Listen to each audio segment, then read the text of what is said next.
হরে কৃষ্ণ। হরে কৃষ্ণ। আপনি কোথা থেকে এসেছেন? আমি এসেছি কলকাতা থেকে। প্রথম দেখেছি কাশী বিশ্বনাথ, অযোধ্যা রাম মন্দির, আবার মথুরা বৃন্দাবন, বেলবন, মৃদুবন, তারপরে বর্ষণা, গোবর্ধন পর্বত এ দর্শন করে এখন অলরেডি মায়াপুর ধামে আছি। মায়াপুর ধাম থেকে কতদিনের ট্রিপ? এই 2 মাস হয়েছে। 2 মাসে একদিন বাকি আছে, একদিন অনলি বাকি আছে।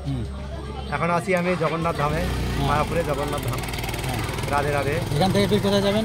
এখান থেকে আবার কলকাতায় যাবো। কলকাতা থেকে? কলকাতায় ওখানে স্টপ হবে। কলকাতায় স্টপ আছে না? ওখানে আশ্রম আছে আপনার? হ্যাঁ, আশ্রম আছে। আচ্ছা, আশ্রমের নাম কি? আশ্রমের নাম শ্রী শিবাস গোস্বামীর আশ্রম। শ্রী শিবাস গোস্বামী আশ্রম। এটা কোন জায়গায় আছে? এটা আছে নরেন্দ্রপুর থানা আছে। এই তো এই পাশে লেখাই আছে, আপনারা এটাও ভিডিও করতে পারেন। এটা করে